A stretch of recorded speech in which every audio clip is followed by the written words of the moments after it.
and welcome back to my lecture about James space from functional analysis, or more precisely Banach space theory.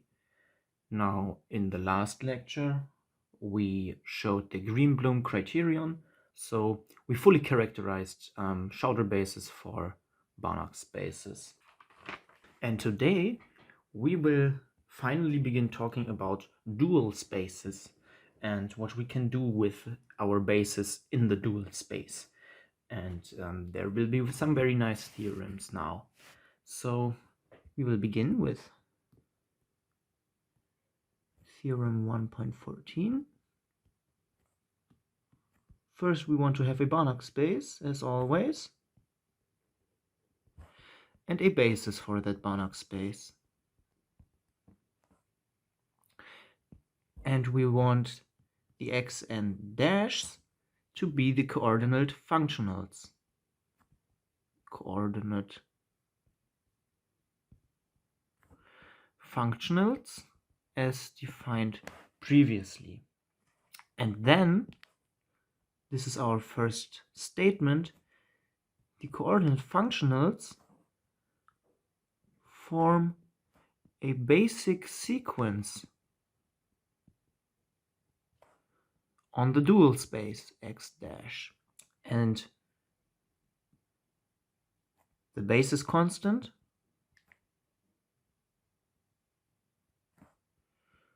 of xn dash is less than or equal to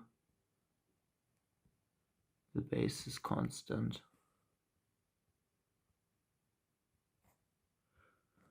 of xn.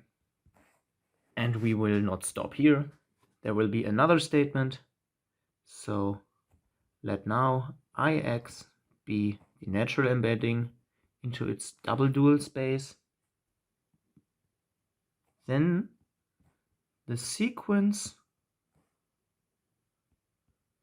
of coordinate functionals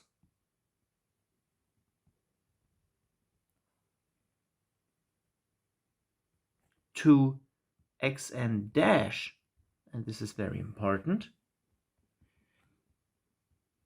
is given by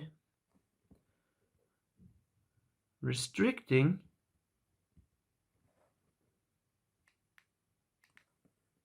the values of the sequence Ix of the basis vectors xn, so we use the natural embedding on them, to the closed linear hull of the xn dashes. So we restrict them to this subspace. Okay, now I will make a quick remark about this part that I underlined here. So as previously mentioned, we can rightfully talk about a basis constant of a basic sequence, such as these xn dashes, in the sense that the xn dashes are a basis on their closed linear hull, and as such have a basis constant. And since they are a basis on their closed linear hull, we can also define coordinate functionals to that basis on that closed linear hull. So the coordinate functionals are our basis and have coordinate functionals to them again. Now let's get to the proof. So let K be the basis constant of the xn,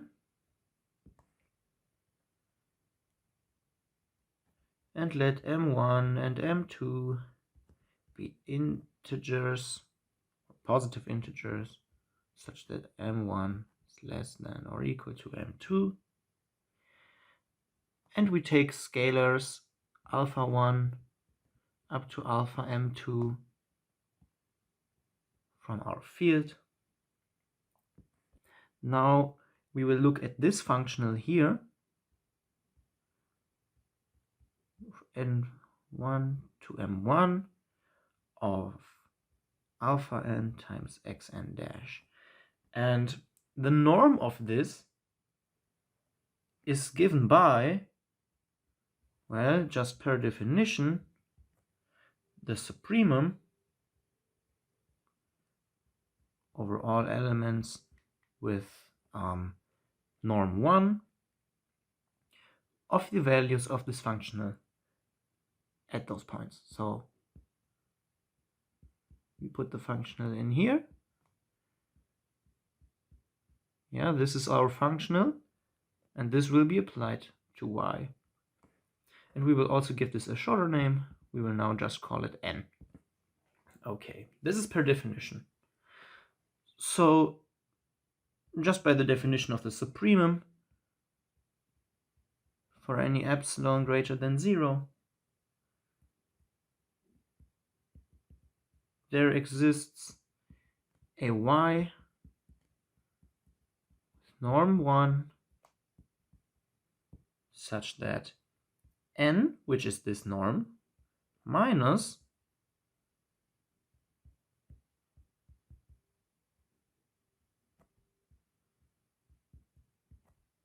this functional applied to y is less than or equal to epsilon.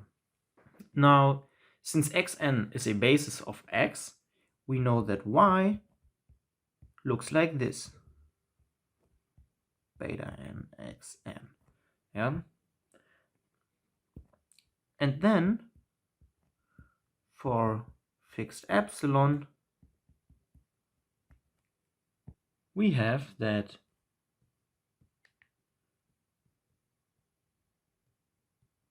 the norm of this is less than or equal to the absolute value of this functional applied to y. So now we put in y here,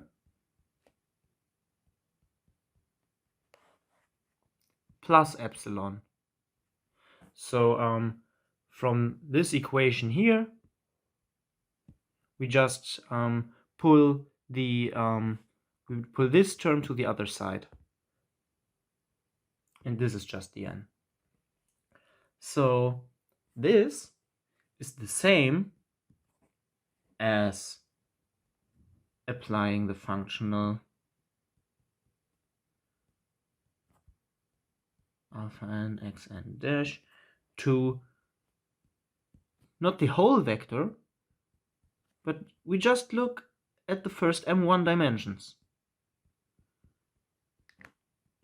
And this works because these are just the first m1 coordinate functionals, and they don't see anything after the m1th dimension. And this is the same now as this. We now add more dimensions to our functional, but since these are coordinate functionals and the vector that we put into them just has m1 dimensions now, this does not change anything because all the dimensions are 0 after m1. Okay, and why do we do this? We now want to use this property of the norm. So we have n equals 1, m2, alpha n xn dash right here. And then we have the norm of this vector right here. And then, of course, we have our epsilon.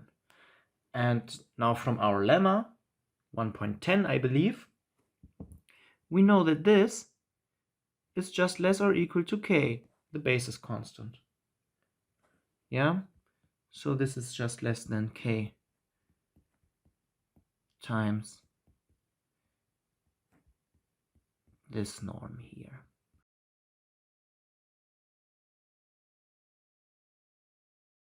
And why did we want this?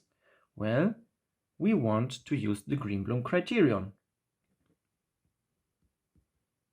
And since k exists,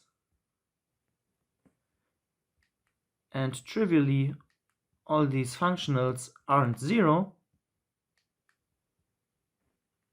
we know that we know that xn dash is a basic sequence. That was corollary 1.13, the smaller, so to say, Greenblum criterion.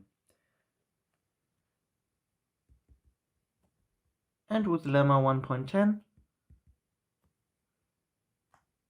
we know that the basis constant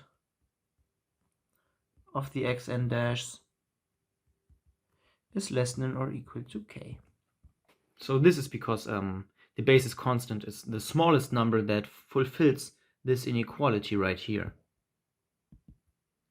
And now let's move on to our second statement, which was this, that the sequence of coordinate functionals to the xn dash is given by restricting the values of the sequence that we get when we apply the canonical embedding, the natural embedding, to the basis vectors.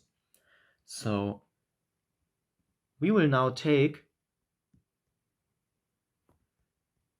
any basis vector from our basis. Okay. And we let the infinite sum of gamma n xn dash, this shall be an element of the closed linear hull of the xn dash.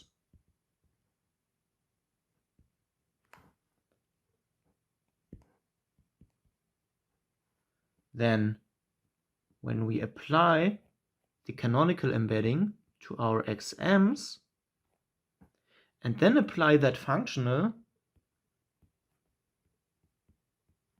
to our functional, or that double functional, I mean this is an element of the double dual space. If we apply this, what do we get? Well, per linearity, we get this. And since the basis vector xm is simply one-dimensional, this is only the nth coordinate. So that is exactly what we wanted to show. When we have our ix and apply it to xm, and then we restrict this functional to the closed linear hull of the xn dash, then this is the mth coordinate functional to the xn dash, right? And this concludes our proof. Now we know that the xn dash are a basic sequence. The question arises, can they also be a basis? But before we get to that, there will be another helpful theorem.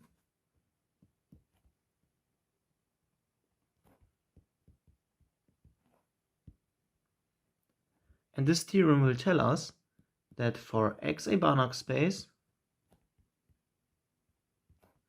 and xn a basis for that Banach space, and xn dash the coordinate functionals,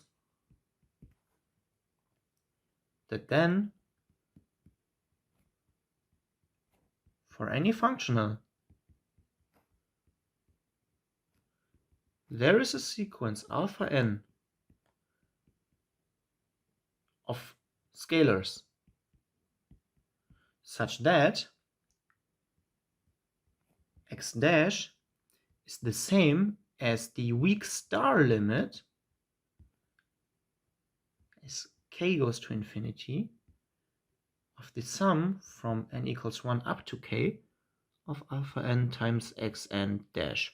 So this converges in the weak star topology, not the regular topology.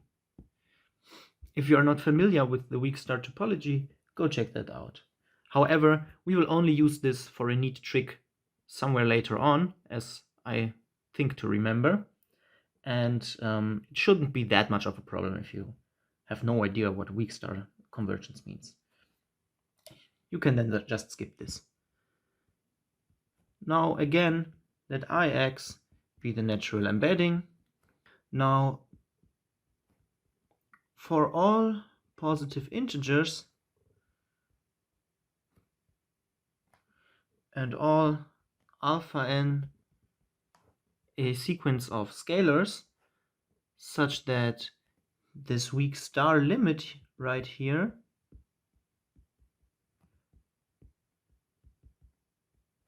actually exists,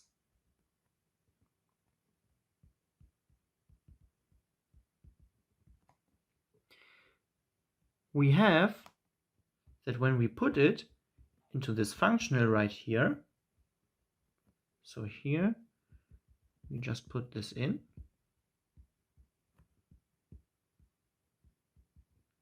alpha n x n dash, that this just gives us the mth coordinate. Okay. On with the proof. So we will just take any functional x dash,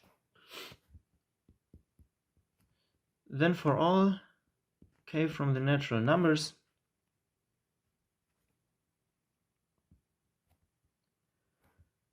and all elements from our Banach space, which all have such a representation, we have that when we apply such a functional right here, as the coefficients here, we use the value of our functional at the basis vectors. And then here we have the coordinate functionals. This is a functional, and into it we put our vector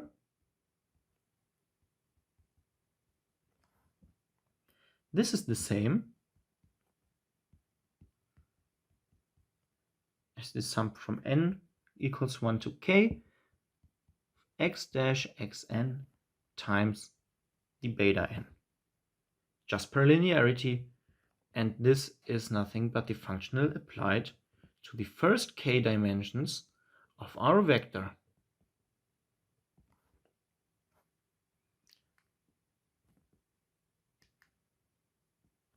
And such, the limit, now this is a regular limit in the real numbers, the limit of this functional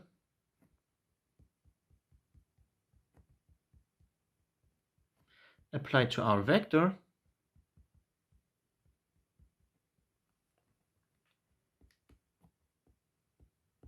this is the same as the limit of this.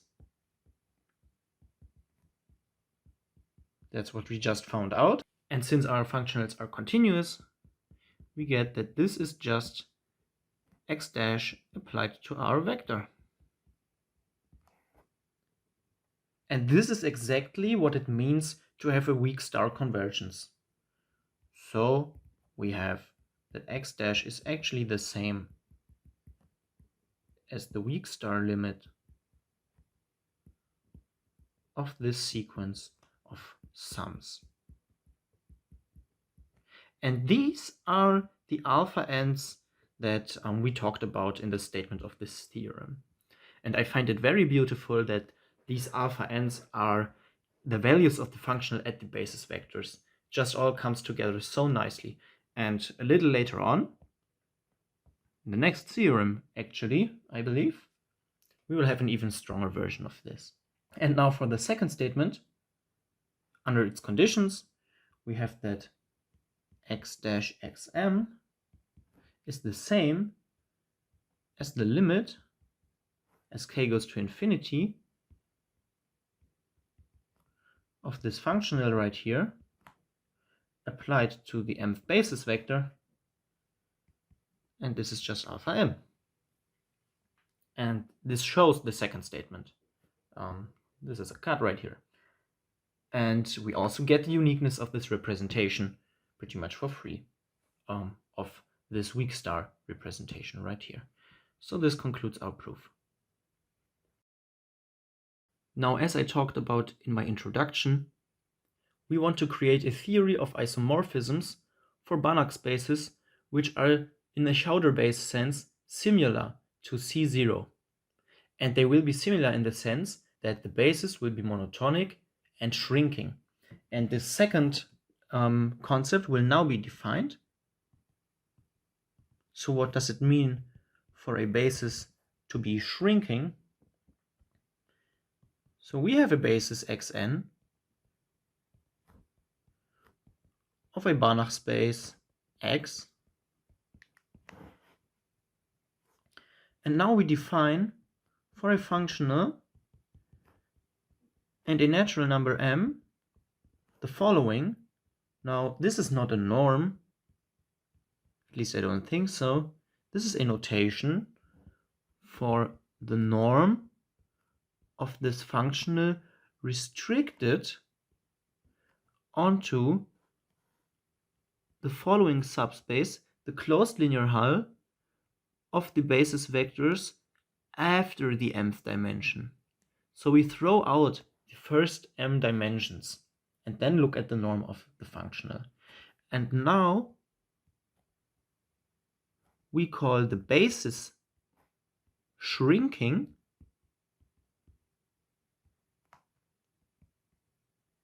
if for all functionals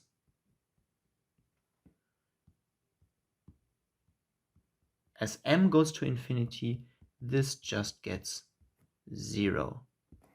The limit is 0.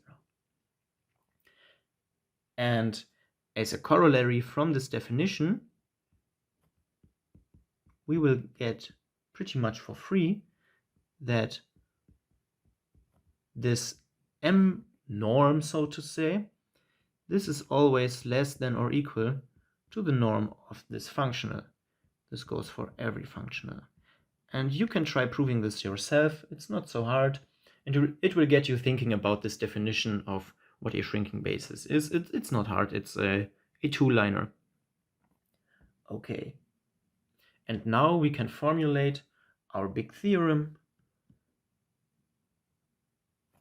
1.18. And this will answer a question that arose earlier, because we know that the xn dash, the coordinate functionals, form a basic sequence of the dual space. Well, could they form a basis too? And we will get the answer now. So let xn be a basis of a Banach space X, and let xn dash be the coordinate functionals. Then xn dash are a basis of the dual space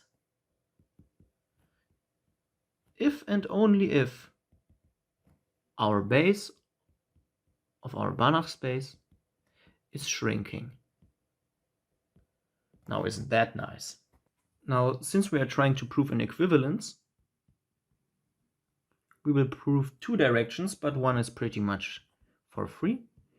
So we will first prove that if xn dash is a basis, that then our basis xn is shrinking. Now, since this is a basis, all functionals are of the form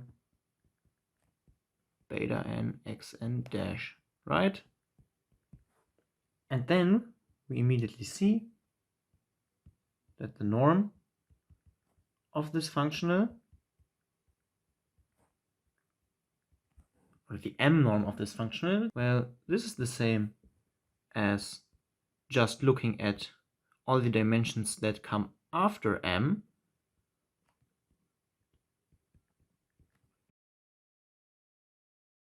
And from our corollary, we know that this is less than or equal to the norm of this vector right here. And, well, this just goes to 0 as m goes to infinity. And so xn is shrinking.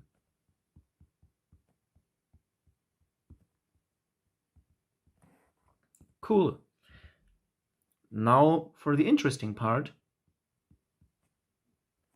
the other direction. So now let xn be shrinking.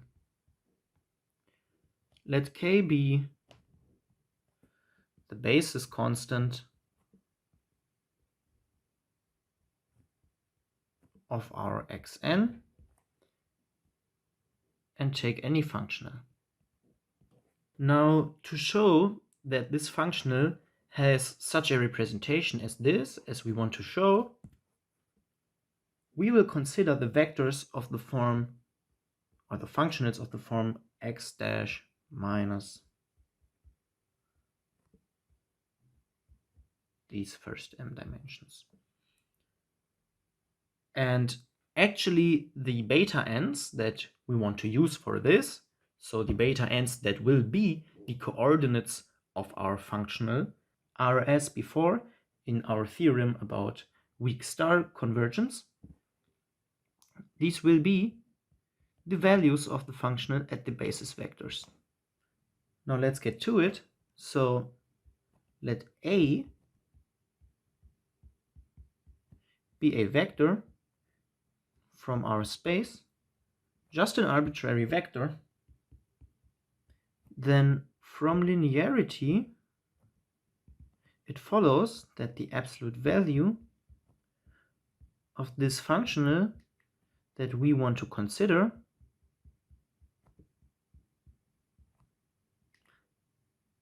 applied to the vector A, this is just the same as applying the functional to A minus the first m dimensions of what? Of A.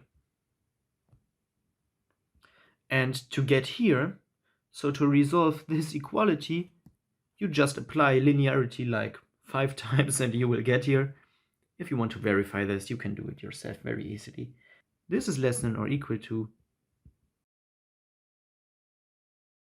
this m norm times the norm of A minus the first m dimensions of A. So this. And we will want to get an inequality for this now. We want to find something that's bigger. And we find that this norm of A minus its first m dimensions, well, this is now just a triangle inequality, less than the norm of A plus the norm of the first m dimensions of A. And this, by the properties of the basis constant, is just less than k times the norm of A. So this is less than or equal to A times 1 plus k. So in total, we get the following, that x dash minus the first m dimensions of x dash applied to our vector A, this is less than or equal to this m norm number times 1 plus k times the norm of A. Thus, we know that the norm of x dash minus these first m dimensions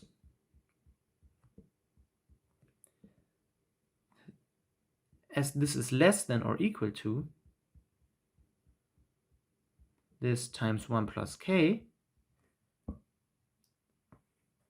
it will go to 0 for m going to infinity. Because our xn are shrinking, this will go to 0, and thus it all goes to 0. And if you're wondering where's the a, well, when we want to get the norm of this functional, we of course look at the values of vectors with a length of 1, so this will become 1. Okay, and this is exactly what we wanted to show, and our theorem is completely proven. We get this unique representation, and beautifully these beta n's are the value of this functional at the basis vectors. We are done. Now, however, before we stop, I want to shove in another quick definition that will be of use later on when studying James space. And the definition that I'm talking about is that of a block basic sequence.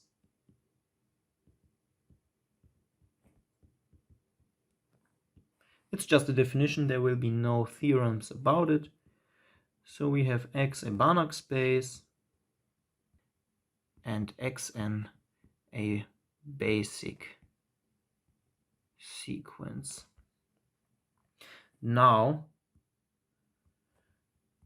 we will take a sequence of natural numbers with Q1 being 1, and this is less than Q2, and this is less than Q3, and that is less than Q4, and so on and so on. And further, for all natural numbers, let zeta Qn up to zeta Qn plus 1 minus 1 be scalars such that at least for one index I,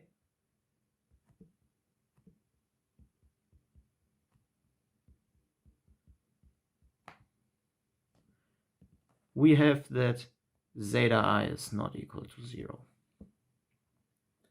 Okay. And now we define Yn as the sum j starts at Qn and goes all the way up to Qn plus 1 minus 1 of zeta j times xj. Whew. And then we call Yn a block basic sequence. And don't worry, we will go over that now. However, first we will define that we call a natural number belonging to a block Yj, with j a natural number, if P lies between Qj and Qj plus 1. Okay, now let's go over this definition. What does this mean? Okay, here we have natural numbers 1 to 9, and then here we have our basis vectors, and now we want to make this a block basic sequence. So we take blocks of basic vectors, of basis vectors like this, and call it y1. So then Q1 is just this one. I mean, it has to be per definition, but whatever. Now Q2 will be the 4, and then maybe this will be our second block, and then this could be our third block with Q3 being equal to 8. Okay, so we just collect blocks of basic vectors, and we also scale them with these zetas right here, which are now not in this picture, but you get the idea. And it's important that in every block at least one basic vector will remain even after scaling with the zetas. So we cannot just multiply all these with 0. No, maybe we can multiply this by 0 and it goes away, and this goes away, but the x2 needs to stay. And that's the whole idea of a block basic sequence. It's rather technical, but it will be of use later when studying James space.